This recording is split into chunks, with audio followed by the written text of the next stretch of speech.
సిద్దిపేట పట్టణంలో అంగరంగ వైభవంగా పూరి జగన్నాథుని రథయాత్ర మహోత్సవము చాలా కన్నుల పండుగ జరిగింది. ఇట్టి కార్యక్రమానికి చాలామంది ప్రభుజీలు మాతాజీలు సహకరించారు. అందమైన చౌరస్తాల్లో అందమైన రంగవల్లులతో రథచక్రాన్ని ముందుకు తీసుకుపోవడం జరిగింది. అలాగే ఈ రథచక్రానికి సహకరించిన రథ మహోత్సవానికి సహకరించిన మాతాజీలు ప్రభుజీలు వారందరికీ ఆ స్వామి కృపా కటాక్షం తప్పకుండా ఉంటుంది. ఇట్టి మహోత్తర కార్యక్రమం సిద్దిపేట పట్టణంలో మొదటిసారిగా జరగడం ఇది మనం సిద్దిపేట ప్రజలు చేసుకున్న అదృష్టంగా భావించాలి.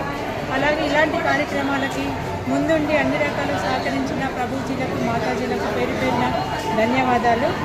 హరే కృష్ణ. అలాగే ఈ కార్యక్రమము ఇక ముందు కూడా ప్రతి ఏటా జరుపుకోవాలని, దానికి తమ వంతు కృషిగా ప్రతి ఒక్కరూ సహకరించాలని ప్రతి ఒక్కరిని పేరు పేరున తెలుపుకుంటున్నాను. అలాగే దీనికి సంబంధించిన